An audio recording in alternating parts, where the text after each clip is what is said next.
Hi, this tutorial's to show you how you can light a very simple model in 3D Studio Max using just the skylight only. Here's the test render. Okay, this was a 5-minute render, and the size of the image here is 1200 by 600. Okay, so it's still quite a grainy looking image, but given the time allowed for the rendering, it's still pretty seductive and pretty good. Obviously more time for the rendering would be better. So here's the model in AutoCAD. Absolutely as simple as can be.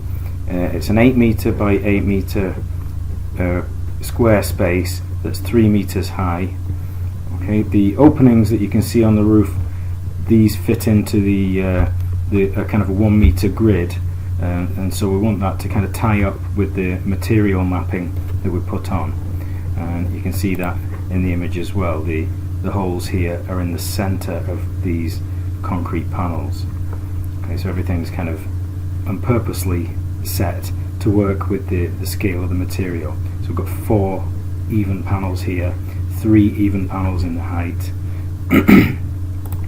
Okay, so that's length of that line 4 meters and height obviously 3 meters. Okay, so holes in various positions just to allow some daylight in. They're not enormous holes, so we're relying on the bouncing kind of effect of the renderer to get the light around the space. The entrance is on this side, and I haven't put a door on this. I want to get the maximum amount of light in, and the openings don't have a glass material on them either, just to make sure there's no kind of anything hindering the light getting in. Okay, so we'll pull that into 3D Studio. So a couple of things you need to do before you start. Firstly, make sure you're in the design mode of the software and not classic. Okay, then customize, unit setup. I prefer to work in meters, keeps the numbers down for the mapping and the lighting. And the system unit setup, 1 unit equals 1 meter. Okay, then we file, import. The file we're after is on my desktop. Okay, simple space, where are you? Okay, simple space DWG, and open. Okay, I've got welding activated here. I'm rescaling to get the millimeters in the AutoCAD drawing to meters. Okay, the welding here has a welding threshold of 0.01 meters, so that's 10 millimeter kind of. Anything smaller than 10 millimeters is in jeopardy, really. It's going to kind of get messed around a bit. Okay, but this model, the smallest thing is 300 millimeters. Okay, there's nothing curvy in the model, so I don't need any auto smoothing, and I've got orient normals consistently to try and make sure everything's facing outwards. Okay, and we'll OK that. Okay, let's just go to a clay view just to make sure the model's looking okay, and also you can activate the edged faces, and that helps give it a bit more definition as well. Using Orbit just to have a quick look at the model, just to make sure it's all clean and tidy. Looks fine. Okay, I'm just going to set that alongside now. Okay, escape a couple of times to get rid of the orbit, and we'll go back to default shading. We'll keep the edged faces. Okay, we want a material to put onto this. So in the materials editor, I'm using the compact materials editor, not the slate one. Okay, so we use the compact materials editor, let it stabilize. Okay, and we'll modify this first material. We'll change its preset to matte paint. I'm going to rename it to concrete 2 meters by 2 meters. Okay, the material mode, change that to advanced, just so we can switch the reflections off. base color strength 1, make it a grey shade, reflections 0, enter. Okay, we want to add a picture to this to get the concrete material, so we add that in generic maps. You add this to the base color, click the word no map, expand general if it's not expanded already, double click bitmap. We want to go to the desktop because that's where my maps are, and I've got my simple space maps sitting ready to use. These are the two I'm interested in.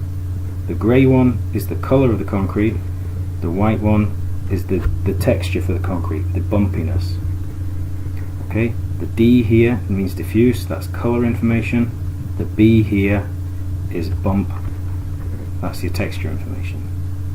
So I'm going to take this image and open. Now let's have a look at the material in a bit more detail. If you double click it, we can get a blow up. Okay, I can see there's some kind of pattern here now. Okay, but that's the computer deciding how to distribute the picture. Okay, push this panel downwards till you see use real world scale. Take that tick off. This is what should happen. If it doesn't, you may need to reload the material to make it happen. Okay, so we can see we've got the 4 kind of panels of concrete there. Okay, we go back up to the parent level, to the general settings area, and we want to add the texture map now. Okay, we could browse again by doing this, or we could copy this into it. You can either right click and copy and then right click and paste, or you can, I should have clicked there, or you can drag from one to the other. We want to copy this. Instancing creates a loop that you need to know what you're doing. We want to be able to control each of these separately. So copy. Okay, the texture changed just a slight bit, it's got a bit more realistic. Okay, this isn't the right picture though, this is the diffuse map used twice. So click here to be able to change it to the bump map. Click on its name, click the other version of the image, the bump version, and open. Watch it closely. It gets a little more textured, a little more realistic. Okay, go back up to the parent level, and if you want to, you can adjust the strength of that bump mapping. The advice here is that it should be 5%. The 5 is 5%.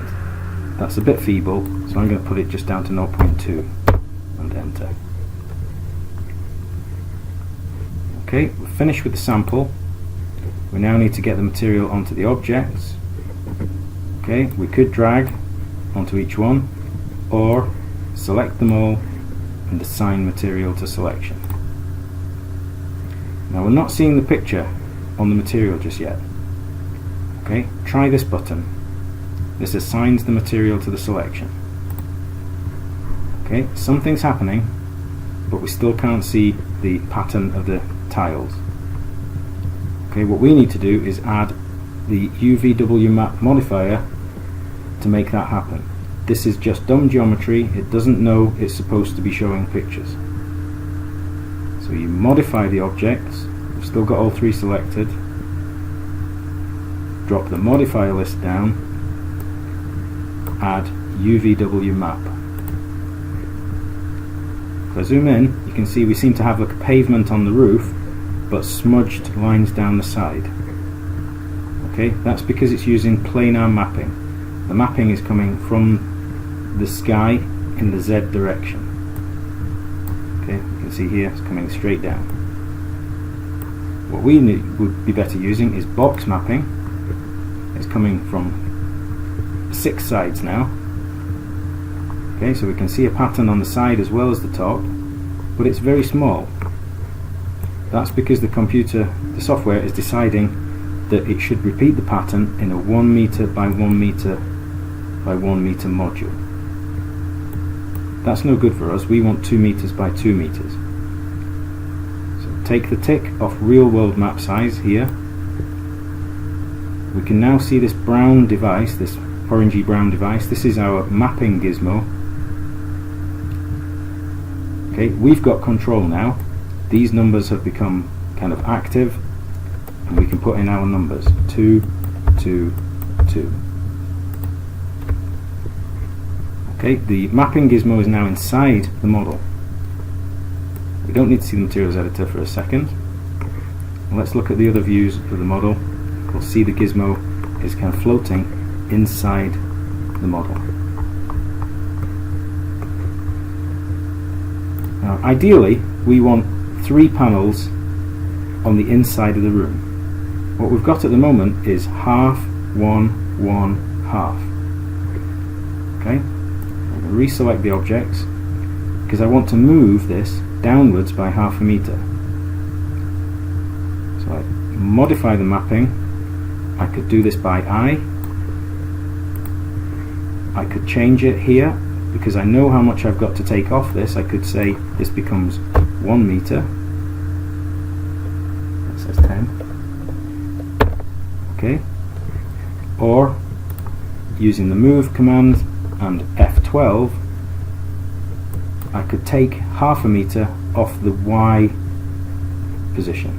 So minus 0.5. So that's relative to where it is at the moment. And that gives me the same result.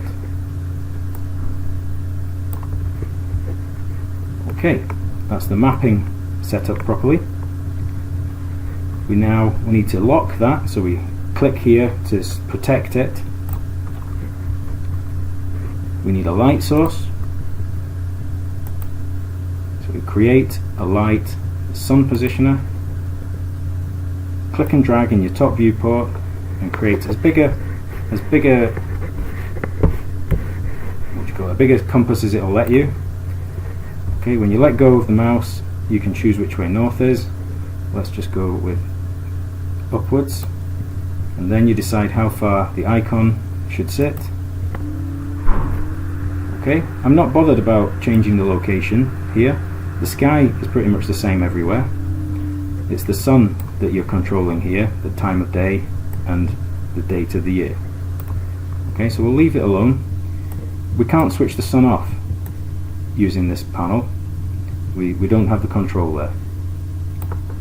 Okay, I'll give you that, I'll sort that in a second. So we need to add a camera now to get a view inside the building, and we'll use a target camera from this corner looking this way.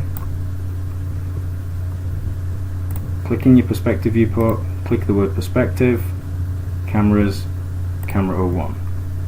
That's what the camera's looking at. Let's move just the camera. Change the filter to cameras, move, click between the target and the camera, and we've got control of both. Move this up and look at the bottom of the screen and look at the Y number. It's going upwards. Okay, I'm stopping that just at about 1.6 meters. Okay, so that's a decent eye level for most people. Okay, click off the camera, click back on the camera, modify it, and set the lens length to 24 millimeters. Okay, I'm going to move the target round slightly so I can see a bit more of the doorway and a little bit of the wall at the side. Okay, that is ready to render. Okay, the renderer here is the ART renderer by default.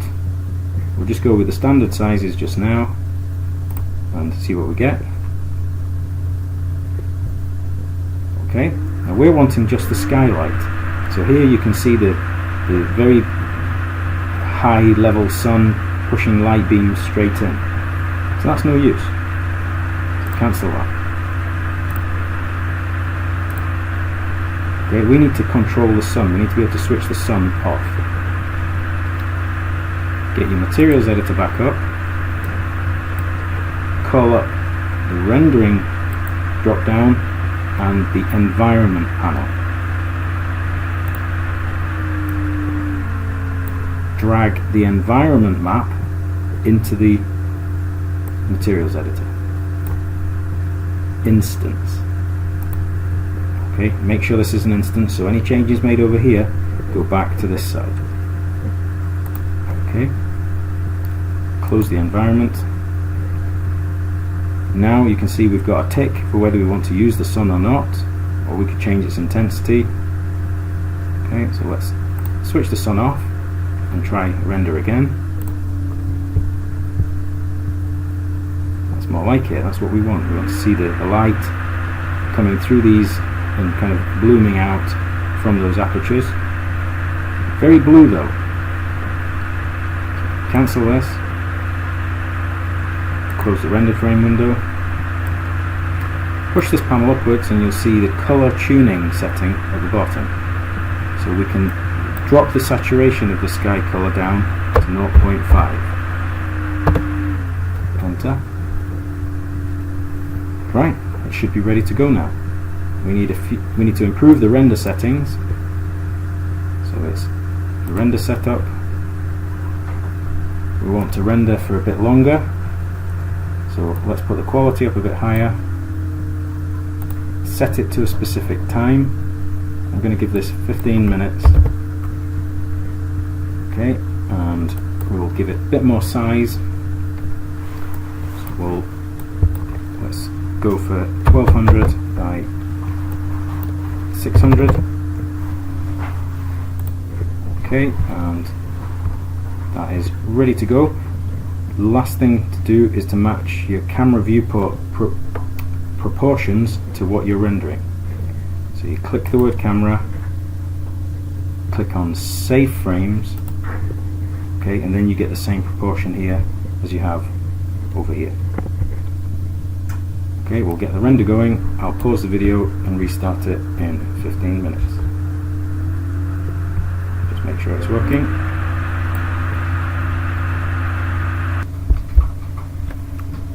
Okay, I've just restarted the video and you can see now the finished render. That was 15 minutes and it's relatively smooth. There's still a bit of noise in places, but it's not disastrous and certainly quite moody.